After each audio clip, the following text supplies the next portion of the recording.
जय हिंद दोस्तों, स्वागत है आप सभी का आपके अपने परिवार द लॉजिकल साइंस में। मैं हूं आलोक सिंह आतिश और सबसे पहले आप सबों को होली की बहुत बहुत बधाई और हार्दिक शुभकामनाएं। उम्मीद करता हूं आप सबों ने इस रंगों के त्यौहार का अच्छे से आनंद लिया होगा और कहीं ना कहीं जो रंगों का खुमार है वो आप लोगों के ऊपर से उतर चुका होगा।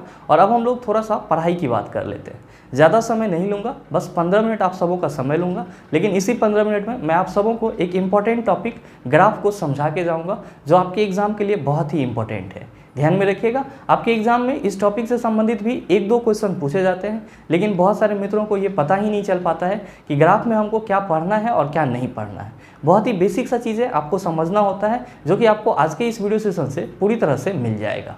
तो आइए बिना अपने समय को गंवाए हुए शुरू करते हैं आज के इस सेशन की और देखते हैं एग्जाम रेलेवेंट क्या कुछ सीख पाते हैं। तो आप सभी हेडिंग लगा लेंगे ग्राफ। मेरे मित्र, आप सभी समझ रहे होंगे कि ग्राफ का मतलब क्या होता है। तो आप सभी कहते हैं कि गुरुजी, जब हम लोग किसी भी डाटा को एक्स एक्सिस और वाई एक्सिस के रूप में रिप्रेजेंट करते हैं तो वही एक्स एक्सिस और वाई एक्सिस के रूप में रिप्रेजेंट करना ही क्या कहलाता है? ग्राफ कहलाता है। मतलब साफ है कि जहां भी हम लोग ग्राफ की बात करते हैं तो क्या कहते हैं कि गुरुजी एक परपेंडिकुलर लाइन होता है। क्या होता है? एक लंबवत रेखा होता है और एक क्या होता है तो हॉरिजेंटल लाइन होता है, यानी कि क्षैतिज रेखा होता है। आप सभी क्या कहते हैं कि गुरुजी परपेंडिकुलर और हॉरिजेंटल लाइन दोनों का जहां पे काट होता है उसको हम लोग क्या कहते हैं? ओरिजिन कहते हैं। ध्यान में रखिएगा, इसी को हम लोग क्या कहते हैं? मूल बिंदु कहते हैं। क्या कहते हैं? मूल बिंदु कहते हैं। और साथ ही ये आपका हॉरिजेंटल लाइन क्या कहलाता है? आप कहते हैं कि गुरुजी इसको हम लोग एक्स एक्सिस कहते हैं। क्या कहते हैं? एक्स एक्सिस कहते हैं। और ये वाला आपका क्या कहलाता है? तो गुरुजी इसी को हम लोग वाई एक्सिस कहते हैं। क्या कहते हैं? वाई एक्सिस कहते हैं। तो हम लोग क्या कहते हैं कि गुरुजी जब किसी भी डाटा को हम लोग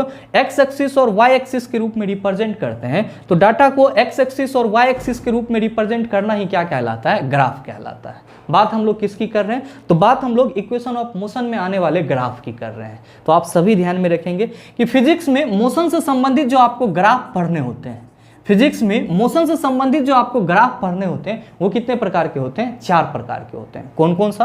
तो ध्यान में रखिएगा कि पहला होता है आपका दूरी समय ग्राफ। पहला क्या होता है? दूरी समय ग्राफ। मेरे मित्र ध्यान में रखेंगे, इसी को हम लोग इंग्लिश में क्या कहते हैं? इसी को हम लोग इंग्लिश में डिस्टेंस टाइम ग्राफ कहते हैं। क्या कहते हैं? डिस्टेंस टाइम ग्राफ कहते हैं। साथ ही दूसरा आपका क्या होता है? तो दूसरा होता है आपका चाल समय ग्राफ। दूसरा क्या होता है? चाल समय ग्राफ। ध्यान दीजिएगा, इसको हम लोग इंग्लिश में क्या कहते हैं? इसको हम लोग इंग्लिश में स्पीड टाइम ग्राफ कहते हैं। क्या कहते हैं? स्पीड टाइम ग्राफ कहते हैं। और आपका तीसरा क्या होता है? तो तीसरा होता है आपका विस्थापन समय ग्राफ। तीसरा क्या होता है? विस्थापन समय ग्राफ। ध्यान में रखिएगा, इंग्लिश में इसको क्या बोलेंगे? तो गुरुजी इसको हम लोग इंग्लिश में डिस्प्लेसमेंट टाइम ग्राफ कहते हैं। क्या कहते हैं? डिस्प्लेसमेंट टाइम ग्राफ कहते हैं। ध्यान देंगे कि आपका जो अगला होता है ग्राफ वो कौन सा होता है? तो आप सभी ध्यान में रखना, यहाँ पे आपका नहीं दिखाई पड़ेगा, यहाँ पे लिख दे रहा हूँ। आप सभी ध्यान में रखना कि आपका जो अगला ग्राफ होता है वो होता है वेग समय ग्राफ। क्या होता है? वेग समय ग्राफ, जिसको हम लोग क्या कहते हैं? तो गुरुजी इसको हम लोग वेलोसिटी टाइम ग्राफ कहते हैं। क्या कहते हैं? वेलोसिटी टाइम ग्राफ कहते हैं। अब आपके एग्जाम में सवाल ये पूछा जाता है कि निम्नलिखित में से दूरी समय ग्राफ क्या देता है?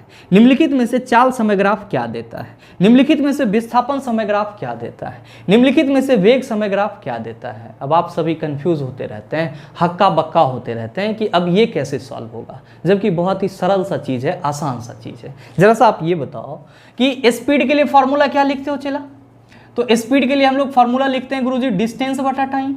क्या लिखते हैं? डिस्टेंस बटा टाइम। तो आप हमको ये बताओ कि अगर आपको डिस्टेंस और टाइम मालूम रहे तो क्या स्पीड नहीं निकाल सकते हो? आप कहेंगे सर जब फार्मूला यही होता है तो हम तो स्पीड आराम से निकाल सकते हैं। तो बात तो आपका यहीं पे क्लियर हो जाता है। बात की जा रही है यहाँ पे दूरी समय ग्राफ की और आपसे पूछा जा रहा है कि दूरी समय ग्राफ वस्तु का क्या देगा। तो आप कहेंगे कि गुरुजी जब हमारे पास दूरी रहेगा और समय रहेगा तो जाहिर सी बात है कि दूरी समय ग्राफ वस्तु का चाल देगा। तो चला रट लेना और हमेशा ध्यान में रखना कि दूरी समय ग्राफ वस्तु का चाल देगा। साथ ही ध्यान में रखेंगे कि यहाँ पे आपका चाल समय ग्राफ है। तो अगर आपको किसी भी ऑब्जेक्ट का स्पीड पता हो और टाइम पता हो तो आप डिस्टेंस ना निकाल सकते हैं? आप कहेंगे बिल्कुल निकाल सकते हैं। तो भाई मेरे मतलब साफ है कि चाल समय ग्राफ क्या देगा? तो आप सभी ध्यान में रखना कि चाल समय ग्राफ जो है वो वस्तु द्वारा तय की गई दूरी को बताता है। चाल समय ग्राफ वस्तु द्वारा तय की गई दूरी को बताता है। आप कहेंगे कि गुरुजी तब तो विस्थापन समय ग्राफ की हम लोग बात करेंगे तो हम लोग कहते हैं कि वेग इक्वल टू होता है विस्थापन बटा समय। यहाँ पे विस्थापन और समय दोनों दिया हुआ है, तो जाहिर सी बात है कि विस्थापन समय ग्राफ वस्तु का क्या देगा, तो चला वेग देगा। क्या देगा, वेग देगा, यानी कि वेलोसिटी देगा। क्या देगा, वेलोसिटी देगा। साथ ही ध्यान में रखेंगे कि जो आपका वेग समय ग्राफ है, जो आपका वेग समय ग्राफ है, ये क्या सब देता है, ये आपको दो चीज देगा। क्या देगा, दो चीज देगा। कौन कौन सा, तो ध्यान में रखेंगे कि वेग समय ग्राफ वस्तु का विस्थापन भी बताएगा, वेग समय ग्राफ वस्तु का विस्थापन भी बताएगा, और साथ ही साथ क्या बताएगा, तो गुरुजी वस्तु का त्वरण भी बताएगा। क्या बताएगा, वस्तु का त्वरण भी बताएगा। तो हमेशा ध्यान में रखिएगा कि दूरी समय ग्राफ वस्तु की चाल देती है, चाल समय ग्राफ वस्तु की दूरी देती है, विस्थापन समय ग्राफ वस्तु की वेग देती है, वेग समय ग्राफ विस्थापन या फिर त्वरण देता है। आप कहेंगे कि गुरुजी इसको तो हमने समझ लिया, लेकिन ये बताओ कि जब हम लोग दूरी समय ग्राफ या फिर चाल समय ग्राफ बना रहे होंगे या फिर विस्थापन समय ग्राफ बना रहे होंगे तो उसमें हम लोग चाल या समय को किस किस एक्सिस पे रखेंगे।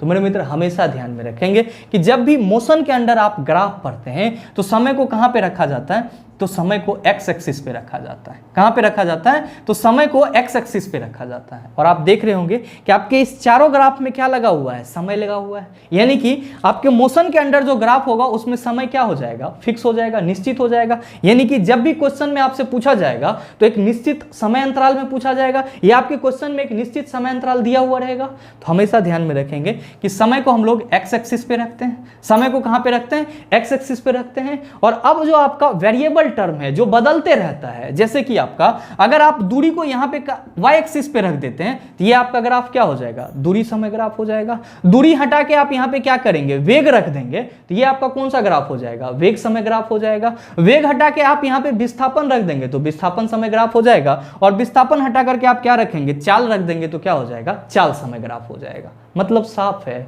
कि जब भी हम मोशन के अंडर ग्राफ पढ़ेंगे तो समय को एक्स एक्सिस पे रखेंगे, बाकी जो हमारा दूरी है, चाल है, विस्थापन है और वेग है, इन सभी को हम y एक्सिस पे रिप्रेजेंट करेंगे। और जो हमारा y एक्सिस पे क्वांटिटी होगा उसी हिसाब से हम लोग उसका क्या करेंगे, प्रोनाउंसिएशन भी कर देंगे। जैसे अगर y एक्सिस पे आपका वेग लिखा हुआ है और x एक्सिस पे समय है तो ये आपका कौन सा ग्राफ हो जाएगा, आप कहेंगे वेग समय ग्राफ हो जाएगा। अब आप कहेंगे कि गुरुजी ये बताओ कि जो दूरी समय ग्राफ है इसका क्या वस्तु का चाल देगा। तो आइए इसके एक एक बारीकी को भी हम लोग समझ लेते हैं ताकि आपका कंसेप्ट पूरी तरह से क्लियर हो जाए। लेकिन उससे पहले अगर आप नोट डाउन करना चाहते हैं तो वीडियो को पॉज करके इन सभी चीज़ों को नोट डाउन कर सकते हैं। पहले हम लोग बात कर लेते हैं दूरी समय ग्राफ की। ध्यान में रखिएगा, इसी को इंग्लिश में हम लोग क्या कहेंगे, इंग्लिश में इसको हम लोग डिस्टेंस टाइम ग्राफ कहेंगे। क्या कहेंगे, डिस्टेंस टाइम ग्राफ कहेंगे। ध्यान में रखेंगे कि जब हम लोग डिस्टेंस टाइम ग्राफ की बात करेंगे तो डिस्टेंस आपका किस एक्सिस पे होगा, आप कहेंगे y एक्सिस पे होगा, और समय किस एक्सिस पे होगा, आप कहेंगे x एक्सिस पे होगा।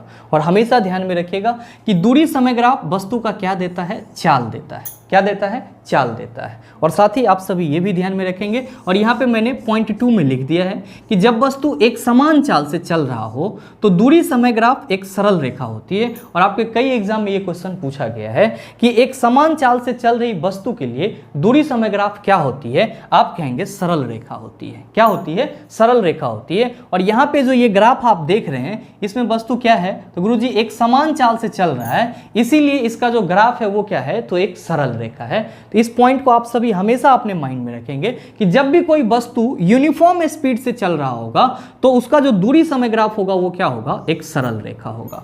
साथ ही ध्यान में रखिएगा कि दूरी समय ग्राफ का ढाल जो है वो क्या देता है, वस्तु का चाल देता है। आपके एग्जाम में ये क्वेश्चन भी पूछा जाता है कि निम्नलिखित में से दूरी समय ग्राफ का डैश वस्तु का चाल देता है, आप कहेंगे ढाल वस्तु का चाल देता है, जिसको हम लोग इंग्लिश में क्या कहते हैं, स्लोप कहते हैं। तो दूरी समय ग्राफ से संबंधित आपको सिर्फ और सिर्फ ये 3 बातें अपने माइंड में रखना है। आइए अब हम लोग बात कर लेते हैं चाल समय ग्राफ की, लेकिन उससे पहले अगर आप नोट डाउन करना चाहते हैं तो वीडियो को पॉज करके इन सभी चीज़ों को नोट डाउन कर सकते हैं। अब हम लोग बात कर लेते हैं चाल समय ग्राफ की। ध्यान में रखिएगा, इसी को हम लोग इंग्लिश में क्या कहते हैं, इंग्लिश में स्पीड टाइम ग्राफ कहते हैं।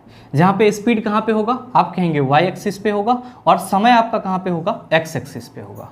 और ध्यान में रखिएगा हमेशा कि जो चाल समय ग्राफ है वो क्या देगा, तो वस्तु द्वारा तय की गई दूरी देगा। तो मैंने यहाँ पे पॉइंट नंबर 1 करके लिख दिया है कि चाल समय ग्राफ वस्तु द्वारा तय की गई दूरी को बताता है।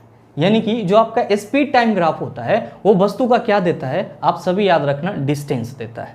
अब सवाल ये है कि ये डिस्टेंस कैसे निकाला जाएगा, तो मेरे मित्र ध्यान में रखेंगे कि चाल समय ग्राफ के नीचे का जो क्षेत्रफल होता है वो वस्तु द्वारा तय की गई दूरी को बताता है। यानी कि आप सभी यहाँ पे जो ग्राफ देख रहे हैं इसमें आप क्या देख रहे हैं कि ये आपका एक रेक्टेंगुलर पार्ट है, यानी कि ये आपको आयताकार भाग दिखाई पड़ रहा होगा और इसी का जो क्षेत्रफल होगा, इसी आयत का जो क्षेत्रफल होगा वो वस्तु द्वारा तय की गई दूरी को बताएगा।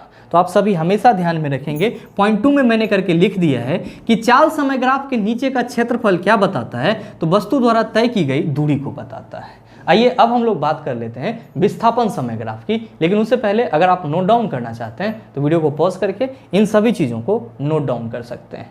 अब हम लोग बात कर लेते हैं विस्थापन समय ग्राफ की। ध्यान में रखिएगा, इंग्लिश में क्या कहेंगे, इसको हम लोग इंग्लिश में डिस्प्लेसमेंट टाइम ग्राफ कहेंगे। क्या कहेंगे, डिस्प्लेसमेंट टाइम ग्राफ कहेंगे, यानी कि वैसा ग्राफ जिसमें विस्थापन को y एक्सिस पे रिप्रेजेंट किया गया हो और समय को x एक्सिस पे रिप्रेजेंट किया गया हो, उसको हम लोग क्या कहेंगे, विस्थापन समय ग्राफ कहेंगे। ध्यान में रखिएगा कि फिजिक्स में हम लोग विस्थापन को x से रिप्रेजेंट करते हैं, इसीलिए मैंने यहाँ पे x लिखा है, तो आप लोग कुछ और मतलब नहीं निकालेंगे। साथ ही आप सभी ध्यान में रखेंगे कि जिस तरह आपने अभी जस्ट देखा है कि जो आपका दूरी समय ग्राफ होता है वो क्या देता है, वस्तु का चाल देता है, ठीक इसी तरह आपका जो विस्थापन समय ग्राफ होता है वो वस्तु का क्या देता है, वेग देता है। और अगर आपके पास दूरी समय ग्राफ का कंसेप्ट है तो विस्थापन समय ग्राफ का कंसेप्ट आपको लेने की कोई जरूरत नहीं है। हालांकि मैंने फिर भी यहाँ पे लिख दिया है और आप सभी ध्यान देंगे कि आपका जो पहला पॉइंट है ये क्या कहता है कि विस्थापन समय ग्राफ वस्तु का वेग बताता है। तो आप सभी ने अभी जस्ट देखा है कि दूरी समय ग्राफ वस्तु का क्या बताता था, चाल बताता था। साथ ही ध्यान में रखेंगे दूसरा पॉइंट में मैंने क्या लिखा है कि एक समान वेग से चल रही वस्तु के लिए विस्थापन समय ग्राफ क्या होता है, एक सरल रेखा होता है। चला यह क्वेश्चन पूछा जाता है, अभी जस्ट आप सबों ने ये भी देखा था कि एक समान चाल से चल रहे वस्तु के लिए जो आपका दूरी समय ग्राफ होता है वो क्या होता है, एक सरल रेखा होता है। ठीक उसी तरह एक समान वेग से अगर कोई वस्तु चल रही है तो उसके लिए विस्थापन समय ग्राफ क्या होगा, आप कहेंगे कि गुरुजी सरल रेखा ही होगा। तो आप ये चीज भी ध्यान में रखेंगे। साथ ही ध्यान में रखिएगा अगला पॉइंट मैंने क्या लिखा है कि विस्थापन समय ग्राफ की ढाल वस्तु का क्या देता है, तो वेग को बताता है। और अभी जस्ट आपने ये भी देखा है कि दूरी समय ग्राफ में जो आपका ढाल होता है वो क्या बताता है, वस्तु की चाल को बताता है। तो आप वहीं से रिलेट करके याद रखेंगे कि विस्थापन समय ग्राफ का जो ढाल होगा यानी कि स्लोप होगा वो क्या करेगा, तो वस्तु के वेग को बताएगा। आइए अब हम लोग बात कर लेते हैं वेग समय ग्राफ की, लेकिन उससे पहले अगर आप नोट डाउन करना चाहते हैं तो वीडियो को पॉज करके इन सभी चीज़ों को नोट डाउन कर सकते हैं। अब हम लोग बात कर लेते हैं वेग समय ग्राफ की। ध्यान में रखिएगा, इसी को हम लोग इंग्लिश में क्या कहते हैं, इसी को हम लोग इंग्लिश में वेलोसिटी टाइम ग्राफ कहते हैं। ध्यान में रखेंगे कि इस ग्राफ को हम लोग कैसे बनाते हैं, तो बिल्कुल ही सरल है। y एक्सिस पे हम लोग किसको रखते हैं, आप कहेंगे वेग को रखते हैं, और x एक्सिस पे हम लोग किसको रखते हैं, आप कहेंगे समय को रखते हैं। ये क्या हो जाएगा, ओरिजिन पॉइंट हो जाएगा। यानी कि वैसा ग्राफ जिसमें आपका वेग y एक्सिस पे हो और समय x एक्सिस पे हो उसको आप क्या कहेंगे, वेग समय ग्राफ कहेंगे। अब आप सभी के मन में चल रहा होगा कि गुरुजी ये बताओ कि वेग समय ग्राफ से हमको क्या मिलेगा। तो मेरे मित्र ध्यान में रखेंगे, और मैंने अभी जस्ट आपको बताया भी है कि वेग समय ग्राफ जो है, वेग समय ग्राफ जो है ये वस्तु का क्या देता है, तो आप सभी ध्यान में रखना कि ये वस्तु द्वारा तय की गई विस्थापन को बताता है। वेग समय ग्राफ वस्तु द्वारा तय की गई विस्थापन को बताता है और साथ ही साथ क्या बताता है, तो वस्तु के त्वरण को बताता है, यानी कि एक्सेलरेशन को बताता है। अब आप कहेंगे कि गुरुजी हम लोग कैसे पता करेंगे वेग समय ग्राफ में, तो मेरे मित्र ध्यान में रखेंगे कि वेग समय ग्राफ के नीचे का क्षेत्रफल यानी कि वेलोसिटी टाइम ग्राफ का जो नीचे वाला ये एरिया होता है, ये नीचे का क्षेत्रफल क्या देता है, वस्तु द्वारा तय की गई विस्थापन को बताता है। और साथ ही ध्यान में रखिएगा कि वेग समय ग्राफ का जो ये स्लोप होता है, ये स्लोप क्या देता है, तो वस्तु द्वारा तय की गई त्वरण को बताता है, या वस्तु में जो त्वरण होता है उसको बताता है। तो आप सभी लिख सकते हैं, क्या लिखेंगे कि वेग समय ग्राफ वस्तु का विस्थापन और त्वरण बताता है। विस्थापन कैसे बताएगा, तो आप सभी कहेंगे कि गुरुजी वेग समय ग्राफ का, वेग समय ग्राफ के नीचे का क्षेत्रफल, वेग समय ग्राफ के नीचे का क्षेत्रफल क्या बताएगा, विस्थापन बताएगा। और साथ ही साथ ध्यान में रखेंगे कि वेग समय ग्राफ का, वेग समय ग्राफ का ढाल वस्तु का त्वरण बताता है। तो आपके एग्ज़ाम में कभी कभी ये क्वेश्चन पूछ लिया जाता है। क्या पूछा जाता है? आपसे पूछा जाता है कि वेग समय ग्राफ का ढाल निम्नलिखित में से कौन सी भौतिक राशि के बारे में बताता है। आप सभी कहेंगे कि वेग समय ग्राफ का ढाल वस्तु का त्वरण बताता है, यानी कि एक्सेलरेशन बताता है। तो ग्राफ के बारे में अगर आपको इतना सा कंसेप्ट मालूम है तो मेरे समझ से आपके एग्जाम में जो भी क्वेश्चन पूछे जाएंगे आप उसका जवाब आसानी से दे सकते हैं। साथ ही उम्मीद करते हैं ये छोटा सा सेशन आप सभी अच्छे से एंजॉय किए होंगे। अगर आपको इस सेशन से कुछ भी सीखने को मिला है तो सेशन को लाइक कीजिएगा, ज़्यादा से ज़्यादा शेयर कीजिएगा, और हाँ, अगर आप चैनल पर नए हैं तो सब्सक्राइब करके बेल आइकन दबा लीजिएगा ताकि इस तरह के एग्जाम रेलेवेंट वीडियो का नोटिफिकेशन सबसे पहले आपके पास पहुँचे और आप उसको सबसे पहले देख पाओ। मिलते हैं फिर अगले सेशन में, तब तक के लिए best of luck. Thank you, have a nice day.